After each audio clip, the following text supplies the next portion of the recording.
साथियों जय हिंद। मैं सुनील वर्नवाल सीजन अपने डीसीडी यानी डेली करंट डोज के प्रोग्राम में आप लोगों का स्वागत करता हूं। साथियों आज हमारा 24 मई का दिन है और आज का हमारा पहला प्रश्न है, पानीपत नामक एक पुस्तक है और उसका लेखक कौन है। तो पानीपत पुस्तक के बारे में थोड़ी सी चर्चा कर देते हैं। एक्चुअली यह जो पानीपत पुस्तक है, यह पुस्तक 2008 में ही आई थी, लेकिन तब वो अंग्रेजी में थी। तो अभी यह हाल ही में जो है अब इसका हिंदी में आया है, सॉरी मराठी में था, तो अभी यह हिंदी में आया है। तो उसका लेखक कौन है? विश्वास पाटिल। विश्वास पाटिल नाम से ही लग रहा होगा साथियों, ये मराठवाड़ा के क्षेत्र के रहने वाले होंगे। तो महत्वपूर्ण क्या है जो पानीपत पुस्तक है, इसमें जो है विश्वास पाटिल जी ने पानीपत का तृतीय युद्ध जो 1761 14 जनवरी 1761 में हुआ था और एक लैंडमार्क युद्ध माना जाता है, जिसमें मराठा और अहमद शाह अब्दाली के बीच युद्ध हुआ था। अहमद शाह अब्दाली और मराठों के बीच यह युद्ध हुआ था।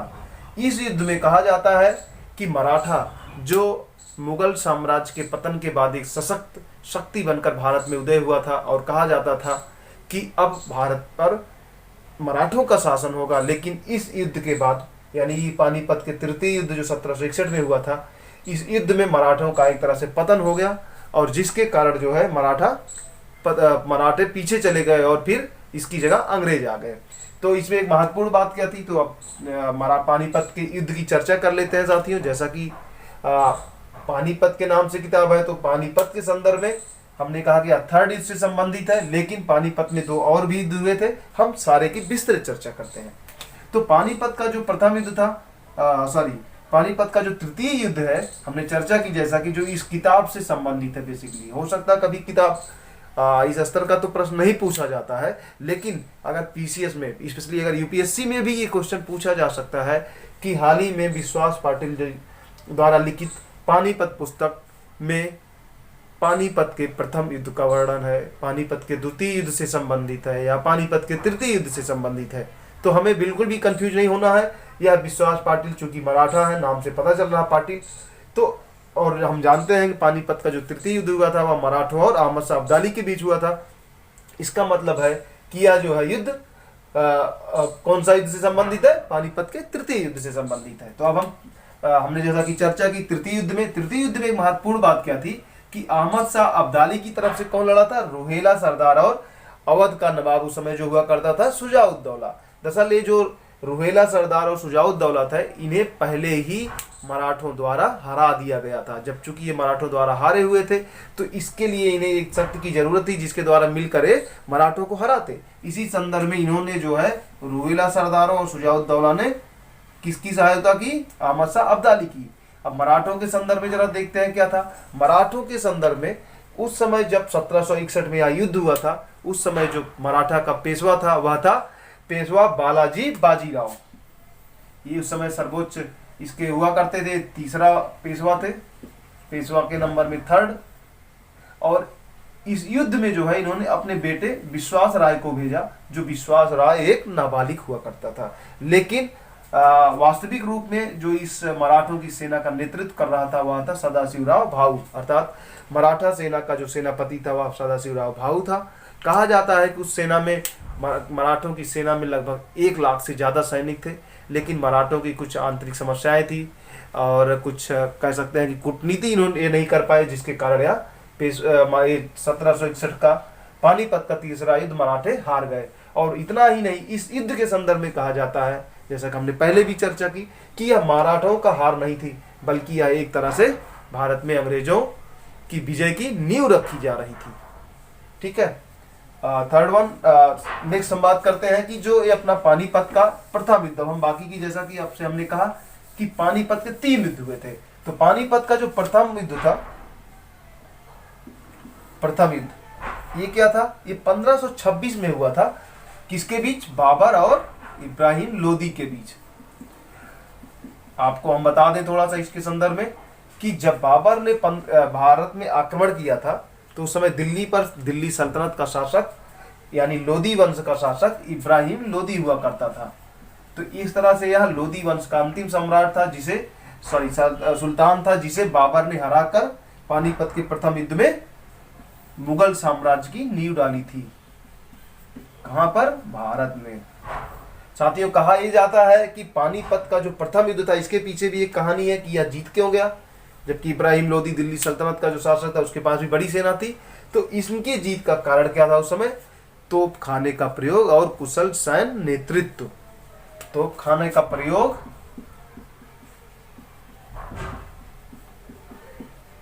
सैन्य नेतृत्व। अब हम बात करते हैं अपना दूसरा युद्ध के संदर्भ में। ये हो गया प्रथम युद्ध पानीपत का। दूसरा युद्ध जो हुआ था वो हुआ था बैरम खां यानी कि अकबर की ओर से। ऐसे लेते हैं, अकबर वर्सेस आदिल शाह। अगर आप लोगों ने नाम सुना हो एक हेमू का, तो ये हेमू जो है इसी युद्ध से संबंधित था। यानी अकबर की ओर से कौन लड़ा था? बैरम खां। और आदिल शाह की ओर से हेमू। तो ये पानीपत का जो दूसरा युद्ध हुआ था, ये 1556 में हुआ था। यह भी एक लैंडमार्क युद्ध है। क्यों? क्योंकि अगर इस युद्ध में, पानीपत के द्वितीय युद्ध में, अगर अकबर और बैरम खां हार जाते तो मुगल साम्राज्य की जो फिर से स्थापना अकबर द्वारा की गई थी वह नहीं हो पाती। अर्थात महान सम्राट अकबर का कुछ पता नहीं चलता। और कहा जाता है कि हेमू फिर सत्ता पर काबिज हो जाता है। एक और महत्वपूर्ण इस संबंध में है साथियों की, इस युद्ध के संदर्भ में, कि यह युद्ध जो पानीपत का द्वितीय चल रहा था पूरी तरह से आदिल शाह यानी कि हेमू जीता हुआ था। लेकिन अचानक से हेमू की आंख में एक तीर लगा और जिसके कारण हेमू मर गया, यानी घायल हो गया। और सेना को लगा कि हेमू मर गया है, इसलिए जो आदिल शाह की सेना थी वह तितर बितर हो गई और अकबर की सेना फलतः जीत गई। कहा यह जाता है कि दूसरा युद्ध जो है एक तरह से यह अकबर के लिए संयोग था और हेमू के लिए दुर्घटना। तो ये हो गया हमारा आज का पहला प्रश्न जो कि पानीपत से जुड़ा है। आप लोग ये मत सोचिएगा कि हम पानीपत का किताब बता रहे हैं तो युद्ध बता दिए। ये बहुत महत्वपूर्ण तीनों युद्ध हैं, चाहे वह भले ही किताब अपना तृतीय युद्ध से संबंधित है, लेकिन ये जो पानीपत के बाकी के जो दो युद्ध हैं ये भी लगातार प्रश्न में आपके कॉम्पिटिटिव एग्जाम्स में पूछे जाते रहे। इतना ही नहीं, मैं आप लोगों को ये भी बताना चाहूँगा कि यूपीएससी ने मेंस में भी इस प्रश्न को पूछा है कि पानी आखिर क्या कारण था कि पानीपत में ही बहुत सारे युद्ध, महत्वपूर्ण युद्ध हुए हैं। तो वो बेसिकली इन्हीं तीन युद्धों की बात वहां पर की जाती है। दूसरा प्रश्न, राजेश भूषण समिति किससे संबंधित है? हाल ही में एक समिति बनाई गई है जिसका नाम है राजेश भूषण समिति। उसका जो मुखिया है राजेश भूषण साहब है। तो समिति का संबंध किससे है, यही हमारा सवाल है। बेसिकली ये जो समिति है दवा नियामक प्रणाली में सुधार हेतु बनाई गई है। मतलब जो केंद्र सरकार या जो भारत सरकार द्वारा जो दवा नियामक प्रणाली एक बनाई गई, जिसके द्वारा दवा का विकास करना, अनुसंधान करना, टीके का निर्माण करना या दवाओं का उत्पादन करना, ये सब जो गतिविधियां होती हैं उसके संदर्भ में एक दवा नियामक प्रणाली होती है। तो दवा नियामक प्रणाली, चूंकि आप जानते हैं कोविड-19 के कारण लगातार समस्याएं बहुत बढ़ गई हैं और एक टीके की खोज या दवाओं का उत्पादन, इन सब संदर्भों में त्वरित कार्रवाई की जरूरत है। इसी को ध्यान में रखते हुए सरकार ने यार समिति बनाई है जो सुझाव देगा, जिसके द्वारा ये सुझाव में शामिल होगा कि किस तरह से जो भारत की दवा नियामक प्रणाली है उसको अंतर्राष्ट्रीय स्तर पर जो दवा नियामक प्रणाली है उसके बिल्कुल समान बनाना, पहली चीज। दूसरी चीज इसको ये भी सुझाव देना है कि किस तरह से यह प्रणाली विकसित की जाए ताकि दवाओं का उत्पादन त्वरित गति से हो सके, साथ ही साथ अनुसंधान को गति मिले और नए टीकों का विकास किया जा सके। साथियों, हमारा तीसरा प्रश्न आज का कि माधुरी दीक्षित नामक पुस्तक किसने लिखा? बिल्कुल सही, आप जो सोच पा रहे हैं वही है कि ये जो धड़क गल जिन्हें कहा जाता है, धड़क धड़क, वो माधुरी दीक्षित जो है उन्हीं के ऊपर एक किताब लिखी गई है। और वह किताब का लेखक कौन है? वो लेखक का नाम है नंदना बोस। साथियों, अक्सर हमारे जो आयोग द्वारा इस तरह के प्रश्न पूछ लिए जाते हैं और जुडिशरी, बिहार की जुडिशरी में भी इस तरह के प्रश्न आते हैं, तो इसलिए इसे आप अन्यथा ना लें और इसको माइंड में सेट भी करें कि माधुरी दीक्षित नामक पुस्तक का लेखक कौन है, वो नंदना बोस है। साथियों, हमारा चौथा प्रश्न, किस राज्य ने रीस्टार्ट नामक एक योजना शुरू की है? वह राज्य कौन है जिसने एक रीस्टार्ट योजना शुरू की है? दरअसल यह राज्य है आंध्र प्रदेश। कौन सा राज्य है? आंध्र प्रदेश। इससे महत्वपूर्ण फैक्ट क्या है कि ये जो आंध्र प्रदेश द्वारा या जो रीस्टार्ट योजना शुरू की गई है, इसके द्वारा जो एमएसएमई, जैसा कि हमने आपको याद हो पीछे भी एमएसएमई की बहुत चर्चाएं की थी लास्ट के क्वेश्चंस में, कि केंद्र सरकार द्वारा या कहिए कि आत्मनिर्भर अभियान के तहत एमएसएमई को बहुत सहूलियतें दी जा रही हैं और विभिन्न राज्य एमएसएमई को सहायता के लिए योजनाएं चला रहे हैं। उसी संदर्भ में आंध्र प्रदेश ने भी रीस्टार्ट नामक योजना शुरू की है और इसके द्वारा क्या किया जाएगा, 1100 करोड़ रुपए खर्चा किया जाएगा, अर्थात इस योजना के तहत इतना रुपए खर्च किया जाएगा और इससे 90,000 एमएसएमई को फायदा मिलने जा रहा है। साथ ही साथ इस योजना के माध्यम से 10 लाख रोजगार का क्रियान्वयन सृजन हो सकेगा, अर्थात 10 लाख नए रोजगार सृजित होंगे। कि हमारा 5वां प्रश्न आज का, किस भारतीय अर्थशास्त्री को वर्ल्ड बैंक में नई नियुक्ति मिली, अर्थात कि हाल ही में कोई एक अर्थशास्त्री हैं जिन्हें विश्व बैंक में पहले से ही नियुक्त थे लेकिन अब उनको एक नई नियुक्ति मिली है, तो वह कौन से व्यक्ति, वह अर्थशास्त्री है हमारे आभास झा। ये जो आभास झा है, इसके पहले जो नई नियुक्ति हुई उनकी क्या है, पहले वो हम जान लेते हैं। इनकी नई नियुक्ति है दक्षिण एशिया क्षेत्र में, जिसमें भारत आता है, मालदीव आता है, अगर आप वो कहें कि एक तरह से जो सार्क की कंट्रीज हैं वो सारे दक्षिण एशिया क्षेत्र में आते हैं, जिसमें भारत, श्रीलंका, नेपाल, भूटान, अफगानिस्तान भी ले सकते हैं, पाकिस्तान, मालदीव, म्यांमार, है ना, म्यांमार भी नहीं आता, म्यांमार छोड़ दीजिए, मतलब जो सार्क के जो देश होते हैं। तो इस दक्षिण एशियाई क्षेत्र का में जो आपदा जोखिम प्रबंधन और जलवायु परिवर्तन, ये 2 क्षेत्रों में अब वो काम करेंगे। अगर आपको याद हो, हाल ही में अम्मन तूफान आया था जिसके कारण उड़ीसा और पश्चिम बंगाल बहुत ज्यादा प्रभावित हुए हैं। साथ ही साथ अगर याद हो तो बांग्लादेश पर भी इसने काफी क्षति पहुंचाई है। तो साथियों, इसके पहले आप ये जाने कि ये तो नई नियुक्ति हो गई कौन सी, दक्षिण एशिया क्षेत्र में इनकी आपदा जोखिम प्रबंधन और जलवायु परिवर्तन के लिए। लेकिन इसके पहले जो उनकी नियुक्ति थी पूर्वी एशिया और प्रशांत क्षेत्र में शहरी विकास और जोखिम प्रबंधन। तो जो इनको पहले से जोखिम प्रबंधन और इन सब चीजों में जो एक कह सकते हैं एज प्राप्त है, मतलब विशेषज्ञता प्राप्त है, उसी विशेषज्ञता का उपयोग अब विश्व बैंक जो है इनका दक्षिण एशिया में करना चाहता है, विशेषकर आपदा जोखिम के क्षेत्र में। जैसा कि हमने आपको बताया कि जो भूकंप जो अभी चक्रवाती तूफान जो आया था, इन सब चीजों को ध्यान में रखते हुए तो हम आते हैं अपने नेक्स्ट प्रश्न पर। किस नेशनल पार्क में हाइड्रोकार्बन विस्तार, ड्रिलिंग और परीक्षण हेतु पर्यावरणीय मंजूरी मिली है? हमारा प्रश्न है कि कोई एक ऐसा नेशनल पार्क है देश में जहां पे हाइड्रोकार्बन, जैसा कि आप जानते हैं जो पेट्रोलियम तेल वगैरह या गैस होते हैं उनसे संबंधित होता है हाइड्रोकार्बन, तो उसके विस्तार, उसकी ड्रिलिंग यानी खोज और परीक्षण, ड्रिलिंग मतलब खुदाई के संबंध में पर्यावरणीय मंजूरी हाल ही में दी गई है। तो वह हमारा पार्क, वो कौन सा नेशनल पार्क है, वह है डिब्रू सैखोवा। और यह पार्क कहां पर स्थित है, असम राज्य में। आप लोगों को अगर याद हो तो असम में ही भारत में पहली बार अगर कहीं तेल की खुदाई की गई तो वह कहां थी, असम में। ठीक है, और इससे एक महत्वपूर्ण बात यह है कि जो इसमें अनुमति दी गई है, किसको दी गई है, ऑयल इंडिया लिमिटेड को, OIL को, अर्थात 1.5 किलोमीटर की परिधि में जो है चारों ओर इस गतिविधि को कर सकते हैं। और इसी से जुड़ता हुआ चूंकि पर्यावरणीय मंजूरी का मामला है तो आपको हम एक रिकॉल करा देते हैं कि साथियों जो है कोविड-19 के कारण जो आर्थिक गतिविधियां प्रभावित हुई हैं उससे निपटने के लिए भारत सरकार ने, अगर याद हो, हमने एक चर्चा की थी कि पर्यावरणीय मंजूरी के लिए जो तय मानक समय का था उसे कम कर दिया गया था। तो आप जरा सोचिए क्या था और क्या हो गया है। बिल्कुल सही, पहले भी मंजूरी के लिए 100 दिन हुआ करता था, उसे घटाकर 50 दिन कर दिया गया है। तो हम आते हैं नेक्स्ट प्रश्न पर, देखते हैं कि विश्व जैव विविधता 2020, जो विश्व जैव विविधता 2020 ये हर वर्ष मनाया जाता है। कब मनाया जाता है, 22 मई को। 22 मई को यह मनाया जाता है। तो पूछा जा रहा है कि इसका थीम क्या है, अर्थात जो विश्व जैव विविधता दिवस मनाया जाता है 2020 का, उसका थीम क्या है। तो थीम है हमारा our solutions are in nature.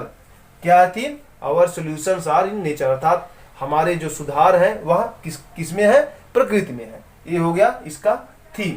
तो महत्वपूर्ण क्या है कि जो जैव विविधता को मनाया जाता है किसके द्वारा, UNEP, United Nation Environment programme.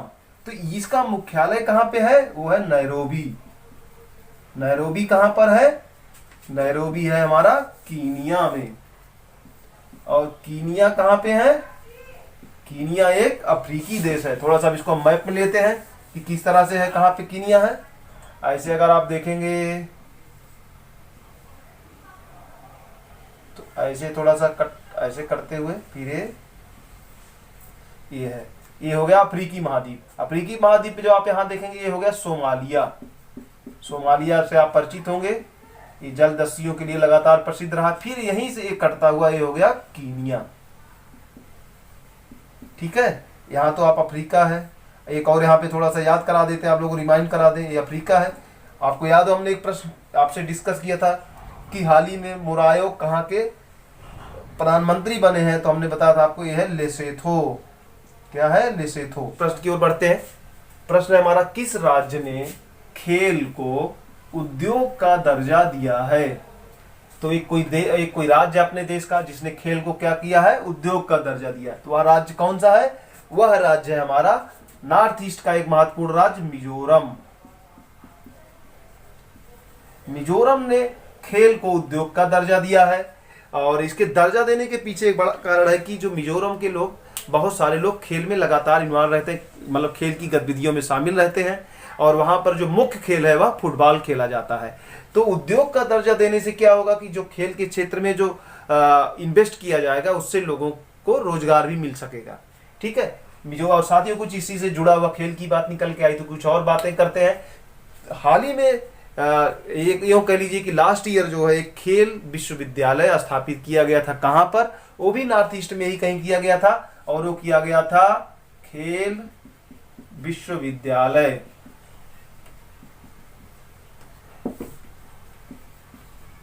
अच्छे से लिख देते हैं, खेल विश्वविद्यालय। और ये हमारा कहाँ पे है? मणिपुर में। मणिपुर की बात निकली है तो एक और अच्छी बात, मैरी काम का आप लोगों ने नाम सुना होगा। ये जो मैरी काम जी हैं, कहाँ की है? मणिपुर की ही रहने वाली हैं। और इन्होंने अब तक महत्वपूर्ण बात है कि 8 बार विश्व चैंपियन। कितनी बार? 8 बार ये विश्व चैंपियन हुई है। किसकी? बॉक्सिंग की। और वर्तमान में ये राज्यसभा की सदस्य भी हैं। कौन? मणिपुर।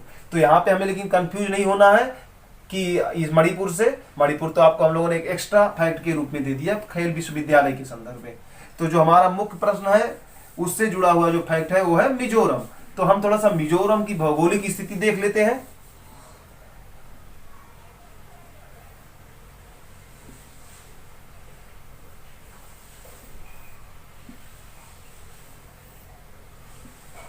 ओके, आप देखेंगे तो ये हो गया नेपाल, ये हो गया बांग्लादेश, रेस्ट ये सब अपना भारत है। ये सब सारी चीजें है ना, भारत है। ये त्रिपुरा हो गया, ये हो गया अगर आप यहां से देखेंगे तो ये हो गया अपना अरुणाचल, फिर उसके नीचे नागालैंड, फिर इधर हो गया मणिपुर, ये हो गया मिजोरम। और महत्वपूर्ण बात क्या है कि ये जो आप देख रहे हैं चारों ना, ये चारों राज्य, अगर इधर आप चले आएंगे असम, ये मेघालय है ना, मेघालय हो गया। अब महत्वपूर्ण क्या है, आप जब देखेंगे कि इधर का जो ये क्षेत्र है जो चारों के साइड से, ये हो गया कौन सा? म्यांमार। कौन सा देश हुआ? म्यांमार। अर्थात म्यांमार से जो सीमा बनती है किसकी? अरुणाचल प्रदेश, नागालैंड, मणिपुर और मिजोरम की। तो लेकिन चूंकि हमारा फैक्ट मिजोरम है, मिजोरम से जुड़ता हुआ महत्वपूर्ण बात कि मिजोरम जो है म्यांमार से सीमा बनाता है। साथ ही साथ मिजोरम, आप ये देख रहे हैं, ये बांग्लादेश है, बांग्लादेश की सीमा ये आके मिल रही है किससे? मिजोरम से। अर्थात मिजोरम बांग्लादेश प्लस म्यांमार से सीमा बनाता है। ओके, ये नहीं भूलना है। नेक्स्ट प्रश्न पर देखते हैं, विश्व कछुआ दिवस कब मनाया जाता है? तो विश्व कछुआ दिवस 23 मई को मनाया जाता है, और यह पहली बार जो है 2000 में मनाया गया था। अर्थात विश्व कछुआ दिवस मनाने का जो 23 मई को मनाया जाता है, या पहली बार कब मनाया गया था? 2000 में। तो महत्वपूर्ण हमारे लिए यही है कि किस दिन विश्व कछुआ दिवस मनाया जाता है? 22 मई। साथियों, ये है हमारा आज का अंतिम प्रश्न, कब पीएम जन आरोग्य योजना का 1 करोड़ लाभार्थी पूरे हुए? अर्थात जो पीएम जन आरोग्य योजना है, जैसा कि हम लोग जानते हैं इसके बारे में, कि इसके द्वारा जो चयनित परिवार हैं उन्हें 5 लाख रुपए तक स्वास्थ्य संबंधी बीमा सुविधा प्राप्त है, अर्थात वह स्वास्थ्य के संबंध में 5 लाख रुपए तक उनकी वो इलाज करा सकते हैं। तो इसमें सवाल ये है कि इसके जो लाभार्थी हैं कब 1 करोड़ पूरे हो गए। तो वह दिन है हमारा 23 मई 2020। जब 23 मई 2020, तो ये शुरुआत कब हुई इस योजना की? इस योजना की जो शुरुआत हुई थी वह है 23 सितंबर 2018। अर्थात देखिए, एक आपको अगर देखें तो क्रोनोलॉजी भी दिख रहा है कि 23 सितंबर 2018 को शुरू किया गया था और 23 मई 2020 को यह 1 करोड़ लोग इसके लाभ ले चुके हैं। महत्वपूर्ण बात क्या है कि जब ये 23 मई को 1 करोड़ लोग इसके लाभार्थी पूरे हुए, तो इसके स्वास्थ्य मंत्री जी द्वारा इसकी घोषणा की गई कि अब 1 करोड़ लोग पूरे हो चुके हैं। तो उन्होंने एक आस्क आयुष्मान चैटबॉट नामक एक लॉन्च किया। क्या? Ask Ayushman chatbot. तो यह जो है क्या है, जो व्हाट्सएप हम लोग चलाते हैं उस पर जो है जाके आप आस्क आयुष्मान चैटबॉट के द्वारा आप बहुत सारी जानकारियां कर सकते हैं, जैसे आप उसके लाभार्थी हैं कि नहीं हैं, और फिर उसमें कौन सा शामिल है, कौन से आप संस्थान जैसे हॉस्पिटल्स कौन कौन से शामिल है, कौन नहीं है, कौन से रोग शामिल है नहीं है, इस तरह की चीज़ें आप आस्क आयुष्मान चैटबॉट से प्राप्त कर सकते हैं जानकारी। साथ ही साथ एक महत्वपूर्ण बात और बता दें कि जो कोविड-19 अभी लगातार पूरे विश्व में फैला हुआ है, चूंकि यह एक खर्चीला इलाज भी है, तो भारत सरकार ने जो है कोविड-19 के इलाज को भी इसमें शामिल कर लिया है। ओके, तो साथियों, आज के रहा हमारा आज का CDC प्रोग्राम, यानी कि DCD प्रोग्राम, और आज के लिए बस इतना ही। Thank you so much.